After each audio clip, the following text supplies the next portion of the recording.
எழுத்தாளர் ஹர்ஷகுமார் அவர்களின் பத்திக்கிச்சு பத்திக்கிச்சு பெண்ணே அத்தியாயம் 36. என் தலையில என்ன எழுதியிருக்கோ அதானே நடக்கும்.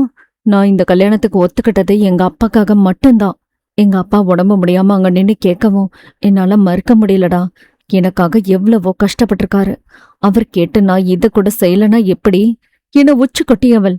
சரி, அதை விட நீ யாழ்னிக்கிட்ட மன்னிப்பு கேட்டியா இல்லையா என கேட்க, சிவா இன்னும் இல்லடி என்றதும், ஏன் சாருக்கு ஈகோ தடுக்குதோ? மன்னிப்பு கேட்க மாட்டீங்களோ?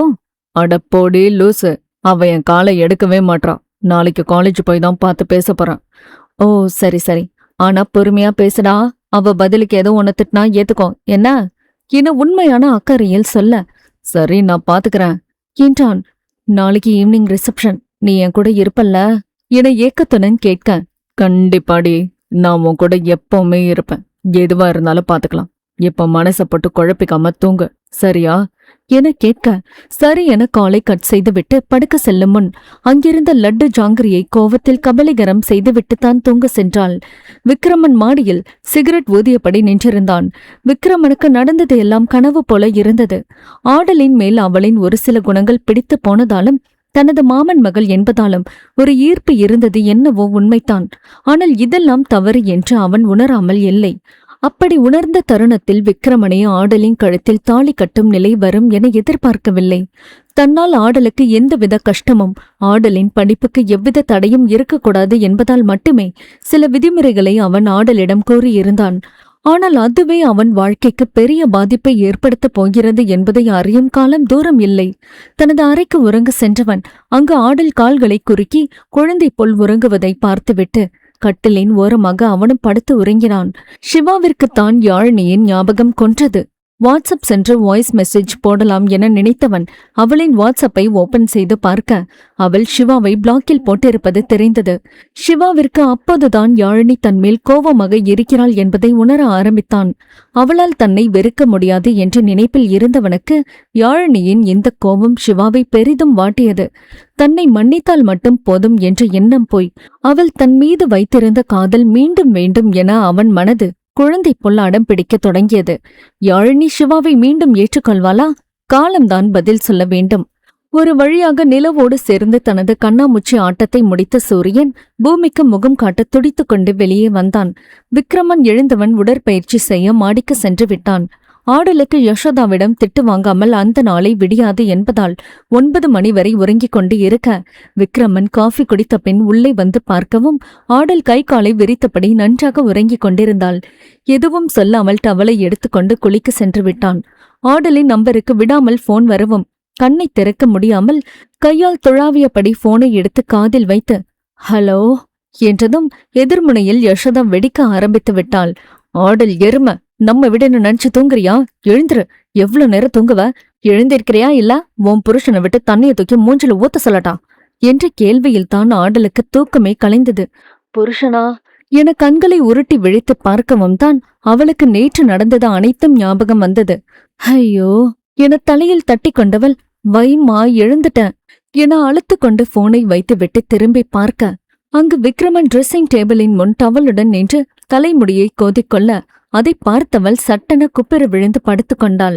விக்ரமன் கண்ணாடி வழியாக அதை பார்த்து கொண்டே சிறு புன்னகை சிந்திவிட்டு தன் உடையை மாற்றிய பின் வெளியே செல்ல, அவன் போனதை உறுதி செய்த பின்தான் ஆடல் எழுந்து குளியல் அறைக்குள் புகுந்து கொண்டாள். மனுஷனுக்கு அறிவே இல்ல, பாத்ரூம்லயே ட்ரெஸ்ஸ மாத்த வேண்டியதானே என மனதுக்குள் அவனை வருத்தெடுத்தாள். குளித்த பின் தலையை நீட்டி எட்டி பார்க்க விக்ரமன் அந்த அறையில் இல்லை என்பதை உறுதி செய்த பின் பாத்ரூமில் இருந்து வெளியே வந்து நல்ல சுடிதார் ஒன்றை போட்டுக்கொண்டாள். தலை சீவிக் கொண்டிருக்க அப்போது கதவை தட்டும் சத்தம் கேட்கவும் ஆடல் கதவை திறந்துவிட, விக்ரமன் தான் உள்ளே வந்தவன் ஆடலிடம், சீக்கிரம் சாப்பிட்டு கிளம்பு, வெளியில போகணும் என சொல்லவும், சரிங்க சார் என பணிவுடன் சொல்லிவிட்டு வேகமாக கிளம்பி வெளியே செல்ல, பார்வதி சாப்பாடு எடுத்து வைத்து ஆடலையும் விக்ரமனையும் உண்ண வைத்தவர் பின் இருவரையும் வெளியே அனுப்பி வைத்தார். விக்ரமன் தனது பைக்கை எடுத்து ஆடலிடம் ஏறு என்பது போல் கண்ணை காட்ட, ஆடல் கூச்சத்துடன் ஒரு பக்கமாக ஏறி கைப்பிடியை பிடித்தபடி அமர்ந்திருந்தாள். விக்ரமன் சிறிது வேகத்தை அதிகப்படுத்தித்தான் சென்று கொண்டிருந்தான். இருந்தும் ஆடல் அவன் மீது சிறிதும் உரசாமலும் அவன் தோள்களை பிடிக்காமலும் கண்ணியமாக அமர்ந்து கொள்ள, ஸ்பீட் பிரேக்கரில் அதே வேகத்துடன் விக்ரமன் வண்டியை ஓட்ட நிலை தடுமாறியவள் பயத்தில் விக்ரமனின் தோள்களை பிடித்துவிட விக்ரமன் கண்ணாடி வழியாக அவள் படும் அவஸ்தையை பார்த்தான். ஐயோ என தலையில் தட்டி கொண்டவள், சாரி சார், தெரியாம என மீண்டும் பின்னால் நகர்ந்து அமர்ந்து கொள்ள விக்ரமன் ஏதும் சொல்லாமல் வண்டி ஓட்டினான். ஆடலுக்கு தன்னை தவறாக நினைத்து விடுவாரோ என்று எண்ணம் தோன்றி மறைந்தது. இனிமே கிரிப்பா புடிச்சிட்டு உட்காந்து தொல்லடி ஆடல் என தன்னைத்தானே திட்டிக் கொண்டாள். வண்டி ஒரு ஜவுளி கடையில் நிற்கவும் வா என அழைத்து சென்றவன் பெண்கள் ட்ரெஸ் கலெக்ஷனில் அவளை அழைத்து சென்று, இன்னைக்கு நைட் ரிசப்ஷனுக்கு லெஹங்கா எது பிடிச்சிருக்கோ பார்த்து எடுத்துக்கோ, நான் போய் எனக்கு ட்ரெஸ் எடுத்துட்டு வரேன் என சென்றவுடன் ஆடல் தனக்கு பிடித்த மரூன் கலரில் லெஹங்கா எடுத்து வைத்திருந்தாள். சிறிது நேரத்தில் விக்ரமன் பில் போடும் இடத்திற்கு வர அங்குத்தான் ஆடலும் நின்றிருந்தாள். விக்ரமன் கையில் ஆகாய நிற பட்டுப்புடவையும் ஒன்று இருக்க அதை ஆடல் கவனித்தவள் அத்தைக்கு போல என நினைத்து கொண்டாள். பில் போட்ட பெண் பார்க்கிங் ஏரியாவிற்கு சென்று வண்டியை எடுத்துக்கொண்டு சென்று விட்டனர். இங்கு யசோதா குங்குமம் வைத்த அக்கம் பக்கம் உள்ளவர்கள் சொந்தக்காரர்கள் என அனைவரையும் நிலைமையை எடுத்து சொல்லி ஈவினிங் ரிசப்ஷனுக்கு அழைப்பு விடுத்தார். முடிந்த மட்டும் அனைவருக்கும் அழைப்பு விடுத்திருந்தாள். ராஜேந்திரனும் சக்தியும் சீர்வரிசை பொருட்களை வண்டியில் ஏற்றி அனுப்பிவிட்டு அவர்களும் பின்தொடர்ந்து சென்று ஆள் வைத்து பொருட்களை வீட்டிற்குள் அடுக்கி வைத்துக் கொண்டிருக்க பார்வதியும் அங்குதான் நின்றிருந்தார். அப்போது ஆடலும் விக்ரமனும் ஒன்றாக வண்டியில் வந்து இறங்குவதை ராஜேந்திரன் பார்த்ததும் உள்ளுக்குள் சந்தோஷப்பட்டு கொள்ள ஆடல் தனது தந்தையை பார்த்ததும் ஓடி வந்து அணைத்து கொண்டாள். விக்ரமன், வாங்க மாமா, இப்போ உடம்புக்கு பரவாயில்லையா என கேட்க, பரவாயில்ல மாப்ள, உள்ள போங்க, இதெல்லாம் எடுத்து வச்சுட்டு வரேன் என்றதும், இதெல்லாம் வேணான்னு சொன்னா கேக்குறீங்களா? என்ன ரொம்ப தர்ம சங்கடத்துக்கு ஆளாக்குறீங்க மாமா என உண்மையான வருத்தத்தில் சொல்ல, மாப்ள அப்படிலாம் பெரிய வார்த்தை பேசாதீங்க, ஒரு தகப்பனா நான் என்னோட கடமையை செய்யறேன், எதுவும் நினைச்சுக்காம ஏத்துக்கணும். சரி மாமா, நீங்க உள்ள போங்க, நான் இதெல்லாம் இறக்குனதுக்கு அப்புறம் வரேன் என சொல்ல சரி என வீட்டிற்குள் சென்று விட்டார். அப்பா மாத்திரையெல்லாம் ஒழுங்கா போடுறியாப்பா?